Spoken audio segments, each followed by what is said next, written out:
Welcome to episode 9 of Hayfield Garage. I'm your host, Dr. Hayfield, and it's been a very long anticipated episode. We're finally ready to move forward with the S10. I've been driving a whole lot, as you've seen in my last video. I drive a truck now instead of turn wrenches. Full-time truck driver now. So I'm excited to be doing that. Money should be rolling in pretty good now, and we're gonna get the S10 ready to go with the new 6.0, and hopefully it runs good. I'm doing everything pretty good by the book. I cannot wait to drive this thing again. It's been a long time, too long. Done some work to the motor, the 6.0. Let's check it out. All right, my garage is getting a little cramped and dirty. Local machine shop cleaned her up for me and honed it out. Went ahead and installed some new cam bearings. The old ones were pretty shot. Here's a picture. And yeah, she is looking really good. Ready to get going with it. I'm gonna drop the crank in it today. Gonna completely assemble the engine and possibly put it in this video. So stick around for all that. You'll see how an LS fits in an S10 without notching the frame rail. And there'll be a couple do's and don'ts, surely. I mean, this is gonna be a learning experience also for me. But let's dive into it. All right, we got the underside here looking really good. I'm gonna hose this down with some brake cleaner, get all the oil off of it, and then I'm gonna get a basic coat of paint and rock out. But first, we're gonna toss the crank in this. Neighbor's mowing the yard, but here's what we got going. We've got stock 6.0 crank, not in the best of condition, as you can see right here. I don't like that too much, and there's a spot right here. I don't know if you can see it, kinda. But the 5.3 crank is ready to rock. Just needs to be cleaned up a little bit. It's got some dust and dirt on it. Gonna clean it up, then toss her in there. We're not gonna worry about balancing or anything, because we're just gonna send it. Let's gently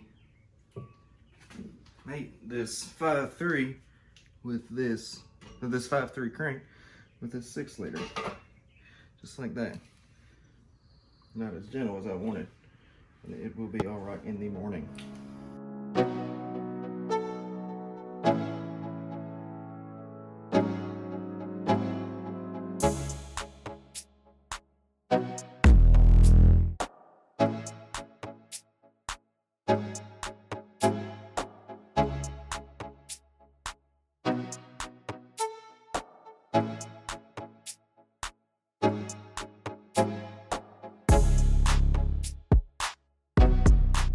All right, crankshaft's in, torqued.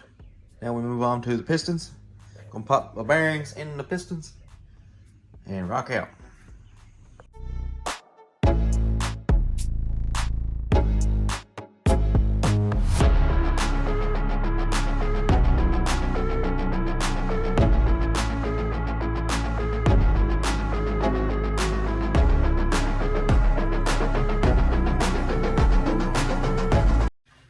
So we're going to install piston number 7. So get the farthest one. So you see the dot? Mm-hmm. The dot always faces forwards on these motors. You're going to take the cap off. Just unscrew these two things. Don't drop anything. Is it supposed to come out or not? Yeah, the bolts won't. Oh, okay, I see. Clean that. Real good. Oh. So you'll take the bearing. Mm-hmm. Does it matter which way it goes? Mm-hmm. Oh, I see. Easy with it. Does it pop in? Yeah, you push it down. Make sure it's in the groove. But it's not. Just, right. No, this one does the same thing? Same thing. See the grooves? Mm-hmm. Got it.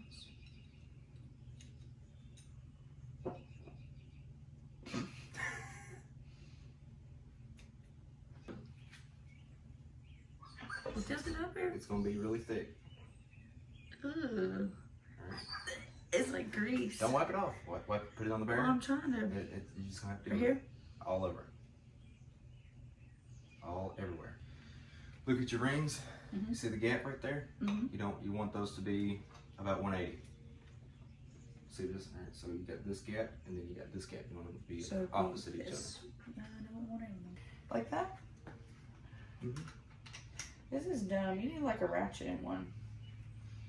Make sure. You don't have some?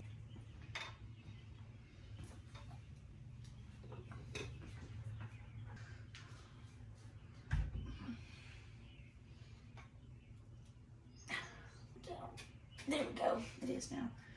My hands aren't big enough. A little bit more. I've got little baby hands. Okay, hold on. Little baby hands. Little twisty twist. All right, Push it again. The handle of the hammer. Yeah. Easy. Little hammer. Little mallet or something. Keep coming. You install the piston. Boom. You guys are janky. You gonna flip it over? Oh, no. A little bit more. There you go. Oh. Now go get the other piston. You do the same thing? Same thing. Rod cap. Taking it apart.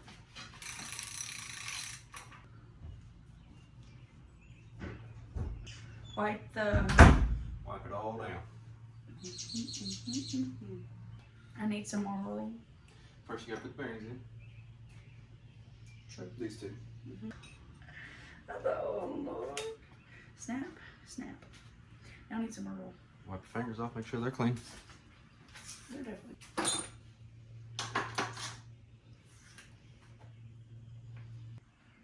On this side. Dang, you'd think I work on stuff for a living. Mm-hmm. What's that mean? Huh? I don't remember how to do this. You screw in the bolt in. There you go. Needs to be up top. Top dead center. A little bit more. There you go. That's good. Perfect. Perfect. Perfect. Yeah, just some ghetto Chinese stuff. Probably. Right now.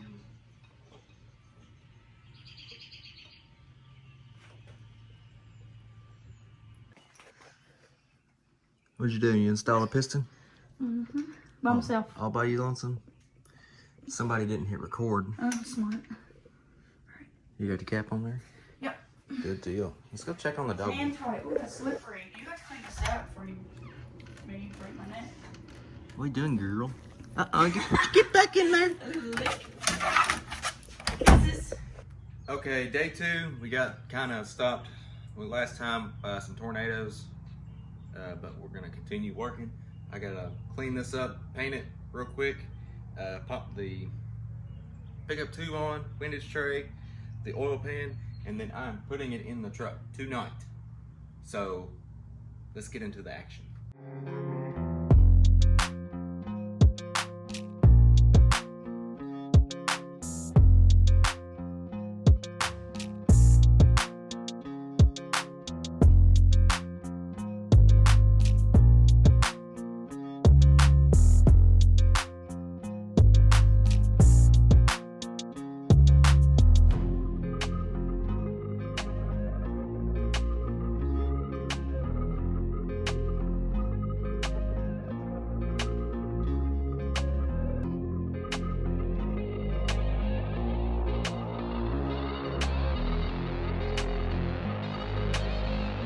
Okay, many people ask what the difference between a stock oil pan and a GM muscle car oil pan is.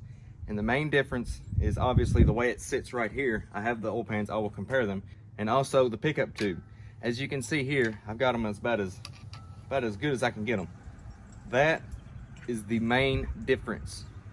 You can see the obvious shallowness of the muscle car oil pan compared to a stock 6.0 truck. And here you can see the difference between the GM muscle car oil pan, which is this one that I'm holding, and a stock truck. Those are your main differences.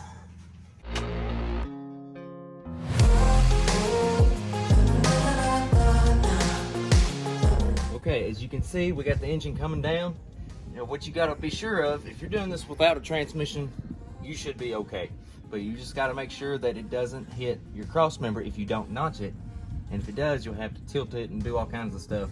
These long tubes, I'm putting the engine in obviously with no cylinder heads on, which is so much easier. And It just makes it where you can get in here and work with your exhaust and all the other stuff. And if you want to do it with the heads on, it's fine. I did originally, but this is so much easier, and that's the way I'm doing it. You got to be careful on the driver's side over here that you don't hit your brake booster. And I'm putting it in with exhaust, so you're gotta wanna be careful. Needs to go back a little bit. All right, looking pretty good. Not the easiest to do by yourself, but I have my dog. Oh wow! All right, so almost there. Gotta get the headers out of the way a little bit. I might need to come up with just a little bit more. We are pretty close on this side. Just need a little bit more. Really, it needs to come down like that. Like I said, it helps when you have two people, but it's all right. We're professionals.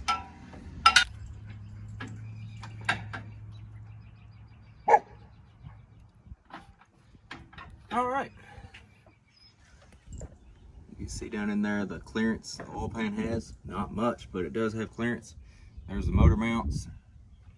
There's how much room you have around the firewall. Same over here, just my exhaust is in the way. You can see it's a little tight right there. It's not bad though.